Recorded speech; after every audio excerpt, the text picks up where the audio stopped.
हर रोज एक नई कहानी देखने के लिए चैनल को सब्सक्राइब करें और बेल आइकन दबाना ना भूलें। सिमरन काफी अमीर घर से थी, जो अपने पिता शिव के साथ अपनी पुश्तैनी हवेली में रहा करती थी। पर सिमरन संदीप नाम के एक लड़के से बेशुमार मोहब्बत करती थी, जिसके बारे में उसके घर में किसी को पता ही नहीं था। और ऐसे ही एक रोज संदीप उसको फोन करता है और बोलता है, यार अपने चांद सा मुखड़ा तो दिखा दो, नहीं तो तुम्हारी जान की जान चली जाएगी। वैसे तुम्हें अगर मेरा मुखड़ा ही देखना है तो तुम्हें हवेली पर आना होगा। वैसे जान, मुझे तुम्हारी वो 100 साल पुरानी हवेली पसंद तो नहीं है, पर फिर भी आज तुम्हारी हवेली के बाहर खड़ा हूँ मैं। एक बार अपने रूम की बालकनी पर आकर देखो तो सही। सच या मजाक कर रहे हो? आज इतने दिनों बाद मेरी हवेली पर तुम आज करने क्या आए हो यहाँ? तुम्हें देखने का मन था इसलिए आ गया। क्यों, नहीं आना चाहिए था क्या? अच्छा जी, बहुत डेयरिंग बन रहे हो। अगर ऐसा ही है तो हवेली में आकर दिखाओ। अगर हवेली में आ गया ना तो बवाल हो जाएगा।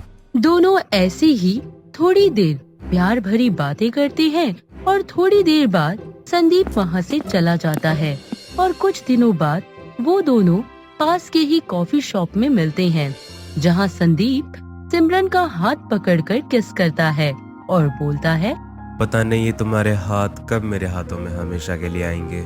इसके लिए तो तुम्हें हवेली में आना होगा और मेरी फैमिली से बात करनी होगी। अगर मैं हवेली में आ गया ना तो बवाल हो जाएगा। थोड़ी देर बाद संदीप सिमरन को हवेली छोड़ने जाता है और उसे हवेली के बाहर छोड़कर वो वहाँ से चला जाता है। हवेली के अंदर जाकर सिमरन को पता चलता है कि हवेली में कोई नहीं है और वो जल्दी से संदीप को फोन कर हवेली बुला लेती है और उसको चुपके से पीछे के दरवाजे से हवेली के अंदर ले आती है। संदीप ने पहली बार सिमरन की हवेली देखी थी, जिस पर वो उससे बोलता है, यार तुम तो बहुत अमीर हो और यह हवेली सच में कितनी बड़ी और सुंदर है। अंकल कभी तुम्हारा हाथ मेरे हाथ में नहीं देंगे। ऐसा क्यों बोल रहे हो? यार तुम्हारे पिता बहुत अमीर हैं और मैं एक मिडिल क्लास। इतना बोल संदीप उदास होकर बेड पर बैठ जाता है। उसे इस तरह उदास देखकर सिमरन उसके गालों पर एक प्यारी सी किस करती है और बोलती है, मैं हूँ ना, और मेरी खुशी के लिए वो कुछ भी कर सकते हैं। और वैसे भी इंसान की जेब नहीं, उसका दिल देखा जाता है मिस्टर संदीप, और तुम्हारा दिल बहुत ही अमीर है। उसकी बातें सुन संदीप पहले से खुद को अच्छा महसूस करता है और वो दोनों एक दूसरे को हक कर किस करने लगते हैं। थोड़ी ही देर बाद शिव वापस हवेली आ जाता है और वो दोनों बेहद डर जाते हैं। सिमरन जल्दी से संदीप को बेड के नीचे छुपा देती है। तभी वहाँ शिव आ जाता है और बोलता है, तू आ रखी है मेरी प्यारी गुड़िया, बहुत रात हो गई है। चल दोनों बाप बेटी चलकर खाना खाते हैं। जी पापा, आप चलिए, मैं बस अभी 2 मिनट में आई। वो मुझे ना थोड़ा सा काम है। अरे नहीं, तू अपना सारा काम अब बाद में करेगी। चल अब मेरे साथ। शिव जबरदस्ती सिमरन को अपने साथ नीचे ले जाता है और उसके जाते ही संदीप हवेली से भागने की सोचता है और पीछे के दरवाजे की ओर भागता है। तभी उसके घर का नौकर राजू संदीप को देख लेता है और जोर जोर से चिल्लाने लगता है। थोड़ी ही देर में पूरी हवेली में बवाल मच जाता है और सब संदीप को ढूंढने लगते हैं। सिमरन भी संदीप को बचाने के लिए उसे ढूंढने लगती है और उसको ढूंढते हुए वो उसी रूम में जाती है जहां संदीप होता है। उसे वहां देखते ही संदीप उसके सामने आता है, जिस पर सिमरन उससे बोलती है, सच में तुमने तो हवेली में बवाल कर दिया। तुम थोड़ी देर मेरे रूम में ही छुपकर क्यों नहीं रह सकते थे? ऐसी कौन सी आफत आ गई थी? अरे मेरी माँ, अभी ये सब छोड़ो और मुझे ये बताओ मैं यहाँ से कैसे निकलूंगा? अरे मुझे सोचने का मौका दोगे भी या नहीं?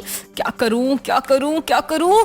थोड़ी देर सोचने के बाद सिमरन संदीप को अपने साथ सबकी नजरों से बचाकर लेकर जाने लगती है। तभी पीछे से शिव उन दोनों को एक साथ देख लेता है और गुस्से में बोलता है, सिमरन, कौन है ये लड़का और तुम्हारे साथ इस हवेली में क्या कर रहा है? पापा वो ये संदीप है। मालिक, ये तो वही चोर है जिसको हम ढूंढ रहे थे। पर बेबी जी कैसे जानते हैं इस चोर को? राजू काका शट अप, ये कोई चोर वोर नहीं है, ये मेरा बॉयफ्रेंड संदीप है। तो मेरी ही नाक के नीचे मेरे ही हवेली में तुम दोनों? सर, मैं चोर नहीं हूँ और हम दोनों एक दूसरे से बहुत प्यार करते हैं, बस कभी बता नहीं पाए क्योंकि हम दोनों आपसे बहुत डरते हैं। संदीप अपने बारे में शिव को सब बताता है, पर शिव उन दोनों की एक नहीं सुनता और वो संदीप को हवेली से बाहर निकाल हवेली के दरवाजे पर संदीप से बोलता है, तो जैसे गरीब के हाथों में मैं अपनी बेटी का हाथ कभी नहीं दूंगा और अब कभी भी इस हवेली या मेरी बेटी के आसपास भी मत भटक जाना। इतना बोल वो हवेली का दरवाजा बंद कर देता है और सिमरन का घर से निकलना बंद कर देता है। ऐसे ही एक दिन शिव कुछ पैसों का बैग लेकर घर से बाहर जाता है, जहाँ एक चोर उसके हाथ से बैग लेकर भागने लगता है और सही समय पर आकर संदीप उनके पैसों का बैग बचा लेते हैं और बोलते हैं, प्लीज अंकल मान जाइए ना, मैं सिमरन से बहुत प्यार करता हूँ, उसका बहुत ख्याल रखूंगा, हम दोनों एक दूसरे से बहुत प्यार करते हैं। शिव बिना उसकी बातों का जवाब दिए वहाँ से हवेली आ जाता है और थोड़ी देर सोचता है और अपनी बेटी के पास जाकर बोलता है, उस लड़के संदीप को आज हवेली में बुला लो। क्यों पापा, उसने क्या किया है? जितना बोला है बस उतना ही करो। सिमरन बिल्कुल वैसा ही करती है और संदीप को घर बुलाती है, जहाँ शिव सिमरन का हाथ संदीप के हाथों में देते हुए बोलता है, देखो ये मेरी लाडली गुड़िया है, इसका ख्याल रखना, कभी दुखी मत होने देना। बिल्कुल अंकल, मैं आपकी गुड़िया का खुद से ज्यादा ख्याल रखूंगा। आई लव यू पापा, आप बहुत अच्छे हैं। शिव दोनों को गले से लगा लेता है और कुछ ही दिनों में उन दोनों की हवेली में बड़े ही धूमधाम से शादी करवाता है। शादी के बाद संदीप उसका पूरा ख्याल रखता है और सिमरन भी एक अच्छी बहू के सारे कर्तव्य बहुत अच्छे से निभाती है और दोनों एक साथ खुशी खुशी अपनी शादीशुदा जिंदगी बिताने लगती हैं। प्रिया एक बहुत ही आलसी लड़की थी। वैसे तो वो कोई भी काम नहीं करती थी, लेकिन अगर उसके आगे आलू भुजिया का नाम ले दो तो बस फिर क्या था, फिर तो वो किसी का कोई भी काम करने को तैयार थी। जी हाँ, उसे आलू भुजिया खाने की बहुत बुरी आदत थी। उसकी इस आदत से उसकी माँ और उसके दोस्त भी परेशान थे। वो जब देखो तब आलू भुजिया ही खाती, यहाँ तक कि वो खाना खाते समय भी उसमें भी आलू की भुजिया मिलाकर खाती। ऐसे ही गुजरते वक्त के साथ प्रिया का जन्मदिन आता है, जिसमें उसके सभी दोस्त उसके घर आते हैं। सारी तैयारियां हो चुकी थी, तभी उसकी माँ केत की उससे कहती है, अरे बेटा अब जल्दी केक काटो, सभी लोगों को बहुत जोरों से भूख लगी है। बस 2 मिनट, अभी आई। अरे अब कहाँ जा रही हो? इतना कहकर प्रिया अपने कमरे में चली जाती है और वहाँ से एक आलू भुजिया का पैकेट लेकर आती है और उसे पूरे केक पर डाल देती है। तभी केत की कहती है, अरे ये तेरी नास पिटी आलू भुजिया तो फिर ले आई। अरे ये क्या तूने इस केक पर क्यों डाल दिया? अब कौन खाएगा इसे? माँ मुझे तो केक ऐसे ही पसंद है और अगर कोई नहीं खाएगा तो मैं हूँ ना, मैं खा लूंगी ये सारा केक। बस फिर क्या था, प्रिया केक काटती है और सभी को खिलाती है, लेकिन किसी को केक पसंद नहीं आता और सब लोग वहाँ से बिना केक खाए ही चले जाते हैं। लेकिन प्रिया उस केक को अपने कमरे में ले जाती है और बड़े चाव से खाती है। अगली सुबह उठकर प्रिया कॉलेज के लिए तैयार होती है और नाश्ते के लिए आती है। ये ले चाय, जल्दी पी ले, वैसे ही आज तो कॉलेज के लिए लेट हो चुकी है। माँ मुझे ये चाय नहीं पीनी, आप तो मेरे लिए रात का बचा हुआ केक ले आओ, आलू की भुजिया वाला। कभी तो आलू भुजिया के अलावा कुछ और खा लिया कर, जब देखो बस ये आलू भुजिया ही खाती रहती है। खाती तो हूँ माँ, हाँ पता है, उसमें भी आलू भुजिया मिलाकर। केत की रसोई में से आलू भुजिया वाला केक लाकर प्रिया को देती है और बोलती है, ये ले खा ले अपना केक, क्योंकि और कोई तो इसे खाने से रहा। माँ एक काम करो, ये केक मेरे टिफिन में पैक कर दो, मैं लंच में ऐसे ही खा लूंगी। ठीक है मेरी माँ, जितना मन करे तू खा, हमारी कौन सा तू वैसे भी सुनती है। अब प्रिया भी कॉलेज वही केक लेकर जाती है। कॉलेज में वो अपने सभी दोस्तों को केक देती है, लेकिन केक पर आलू भुजिया होने की वजह से वो केक किसी को पसंद नहीं आता। साथ ही प्रिया अपने बॉयफ्रेंड रोहित को भी वो केक ऑफर करती है, जिसे देखकर रोहित कहता है, तुम इस केक में भी आलू भुजिया भर कर लाई हो? तुम्हें तो पता है ना मुझे आलू भुजिया कितनी पसंद है। तुम ही खाओ ये आलू भुजिया वाला केक, मुझे नहीं खाना। ठीक है मत खाओ, लेकिन मुझे मेरा बर्थडे गिफ्ट तो दो। लाए हो ना तुम या भूल गए? लाया हूँ, ये लो तुम्हारा गिफ्ट। इतना बड़ा तोहफा, वैसे इसमें है क्या? इसमें तुम्हारी फेवरेट चीज है। फिर तो जरूर इसमें आलू भुजिया ही होगी। हाँ, इसमें तुम्हारे लिए हर तरह की आलू भुजिया है, तीखी, खट्टी और मसालेदार। सच्ची तुम बहुत अच्छे हो रोहित, एक तुम ही हो जो मुझे समझते हो, बाकी सब तो मुझे आलू भुजिया खाने से मना करते हैं। अपना गिफ्ट लेकर प्रिया घर आती है। ऐसे ही कुछ दिन बीत जाते हैं। प्रिया हमेशा ही अपने कमरे में बैठकर आलू भुजिया खाती। उसकी माँ उसकी इस बुरी आदत से परेशान थी। एक दिन प्रिया बाथरूम में नहा रही थी और वो बाथरूम से अपनी माँ को आवाज लगाती है, माँ माँ जल्दी आओ। क्या हुआ, क्यों चिल्ला रही है? और तू है कहाँ? माँ मैं बाथरूम में हूँ। बाथरूम में है तो मुझे क्यों बुलाया, नहलाने के लिए?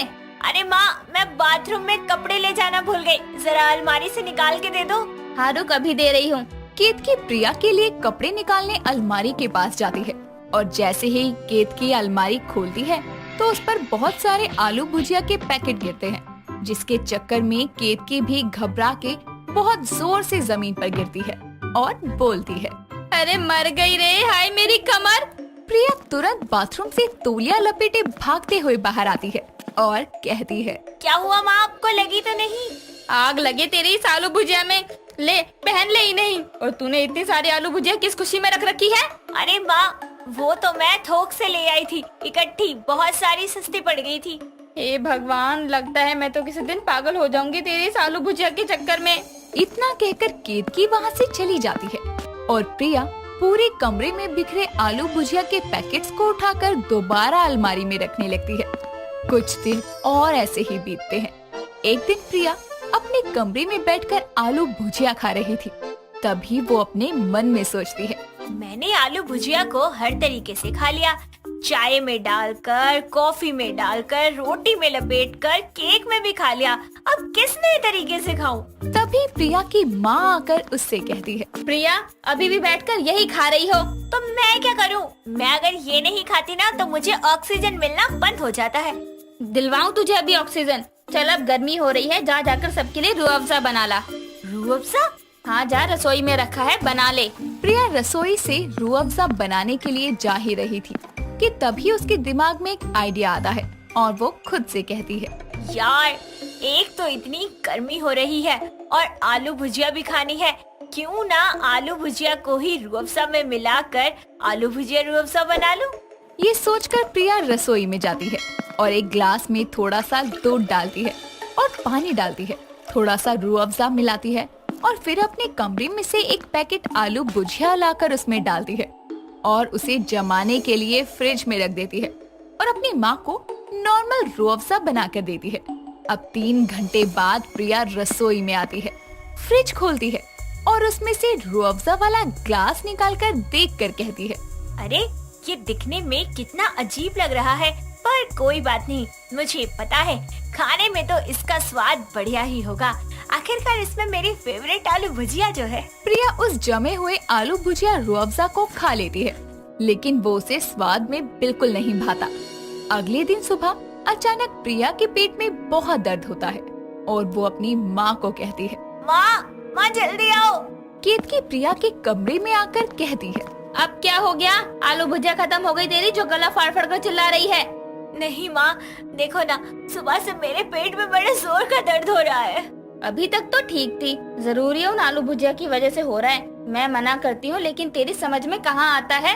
माँ मुझे नहीं पता किस वजह से हो रहा है। हाँ बस आलू भुजिया की बुराई मत करो इसके सामने। हाय मुझे जल्दी हॉस्पिटल ले चलो, इस दर्द से मेरी जान जा रही है। हाँ रुक चलते हैं। केतकी प्रिया को डॉक्टर के पास लेकर जाती है। डॉक्टर उसका पूरा पेट अच्छे से चेक करके कहता है, बेटा तुम्हारे पेट में तो बहुत ज्यादा दिक्कत है, ऐसी कौन सी चीज खाती हो तुम? डॉक्टर साहब ये आलू भुजिया खाती है, बहुत ज्यादा, वो भी हम तो समझा कर परेशान हो गए, ये हमारी बात मानती ही नहीं है, आप ही समझाइए इसे जरा। प्रिया बेटा अभी तुम्हारी उम्र ज्यादा नहीं है, इस उम्र में तुम्हें हेल्दी चीजें खानी चाहिए, जैसे फल और हरी सब्जियाँ। ये पैकेट में पैक हुई चीजें पता नहीं कितनी पुरानी होती हैं और इनका तुम्हारी सेहत पर बहुत बुरा असर पड़ सकता है। तुम समझ रही हो ना मैं क्या कह रहा हूँ?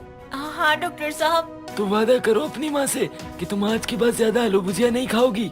नहीं नहीं, और खा ले मेरी प्यारी बेटी। बता, तेरे लिए आलू भुजिया वाली गोलियां मंगवा दूं या आलू भुजिया वाली सिरप या इंजेक्शन? और कुछ चाहिए तो वो भी बता सकती है, या और आलू भुजिया ले आऊं? नहीं माँ, मैं आपसे वादा करती हूँ, आज के बाद आलू भुजिया को हाथ नहीं लगाऊंगी। बस मुझे इस हॉस्पिटल से घर ले चलो। केत की दवाई दिलवाकर प्रिया को अपने घर लाती है और अब प्रिया को अपनी गलतियों का एहसास हो चुका था, इसीलिए अब वो आलू भुजिया कभी कभार ही खाया करती, वो भी तब जब उसका बहुत ज्यादा मन होता। और अब उसने हेल्थी चीजें खाना शुरू कर दिया और तो और लोगों को भी हेल्थी टिप्स देना शुरू किया। दोस्तों, अगर आपको ये कहानी पसंद आई तो इसे लाइक करें, शेयर करें और कमेंट करके बताएं कि कहानी में आपको सबसे अच्छा क्या लगा।